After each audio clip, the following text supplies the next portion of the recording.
हरि विष्णु की जय, माता लक्ष्मी की जय। नमस्कार, आप सभी का मेरे चैनल में हार्दिक अभिनंदन है, स्वागत है। आइए जानते हैं वर्ष 2023 में निर्जला एकादशी कब है। निर्जला एकादशी 31 मई को मनाई जाएगी। इस व्रत को करने से साल भर की सभी एकादशी का फल प्राप्त होता है। इस व्रत से भगवान विष्णु शीघ्र प्रसन्न होते हैं। हिंदू धर्म में एकादशी का विशेष महत्व माना गया है। एक साल में कुल 24 एकादशी पड़ती है और जिसमें निर्जला एकादशी को सर्वश्रेष्ठ माना जाता है।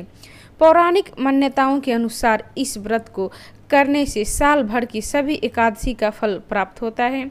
इस एकादशी के व्रत से भगवान विष्णु शीघ्र प्रसन्न होते हैं और अपनी कृपा बरसाते हैं। निर्जला एकादशी का व्रत करने से दीर्घायु और मोक्ष की प्राप्ति का वरदान मिलता है।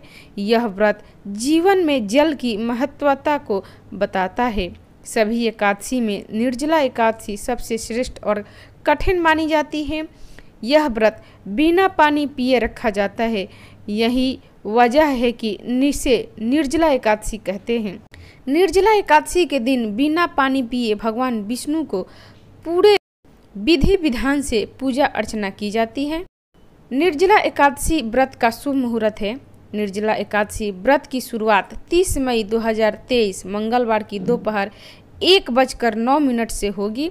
अगले दिन 31 मई बुधवार की दोपहर 1:47 पर यह समाप्त होगी। उदय तिथि के कारण निर्जला एकादशी का व्रत 31 मई को रखा जाएगा। व्रत का पारण मुहूर्त गुरुवार 1 जून 2023 की सुबह 5:23 से 8:09 तक रहेगा। निर्जला एकादशी का व्रत क्यों मनाया जाता है? जेठ मास के शुक्ल पक्ष की एकादशी निर्जला एकादशी कहलाती है।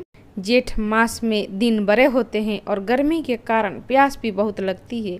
इसलिए इस व्रत को करना बहुत कठिन साधना माना जाता है। इस एकादशी का व्रत करने से साल भर की एकादशी के व्रत का फल प्राप्त हो जाता है। इस दिन ब्राह्मणों को अनाज, वस्त्र, फल, जल से भरे कलश और दक्षिणा देकर विशेष फलदायी माना जाता है। निर्जला एकादशी व्रत की शुरुआत एकादशी के सूर्योदय से होती है और इसका समापन द्वादशी को सूर्योदय तक उसी अवस्था में रहकर किया जाता है। इस व्रत में पानी नहीं पिया जाता है। इस व्रत को करने से मनुष्य को मोक्ष की प्राप्ति होती है। आइए जानते हैं कैसे करें निर्जला एकादशी की पूजा। निर्जला एकादशी के दिन सुबह उठकर स्नान के बाद भगवान विष्णु की विधिवत पूजा करनी चाहिए। पूजा करने के बाद भगवान विष्णु के मंत्र ओम नमो भगवते वासुदेवाय का जाप करें।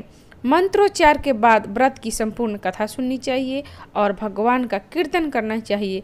निर्जला एकादशी के दिन दान पुण्य का विशेष महत्व माना जाता है। आप चाहे तो वस्त्र, छाता, अन्न और बिस्तर का भी दान कर सकते हैं। निर्जला एकादशी के दिन भूलकर भी नहीं करना चाहिए कुछ जरूरी काम। इस दिन घर में चावल नहीं बनाया जाता है। एकादशी तिथि के दिन तुलसी के पत्ते नहीं तोड़े। यदि पत्ते बेहद आवश्यक है तो आप एक दिन पहले ही पत्तों को तोड़कर रख सकते हैं या तुलसी के पौधे के नीचे गिरे हुए पत्तों को उठाकर आप यूज कर सकते हैं। इसके अलावा निर्जला एकादशी के दिन ब्रह्मचर्य का पालन करना चाहिए। इस दिन घर में लहसुन, प्याज, मांस, मदिरा का सेवन नहीं करना चाहिए।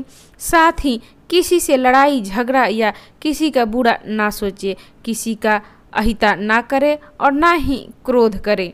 तो ये थी निर्जला एकादशी से जुड़ी जानकारी। आपको कैसी लगी? अच्छी लगी तो इसे लाइक करें, शेयर करें, मेरे चैनल को सब्सक्राइब करें। जानकारी प्राप्त करने के लिए आप सभी का धन्यवाद। नमस्कार। हरि विष्णु की जय, माता लक्ष्मी की जय।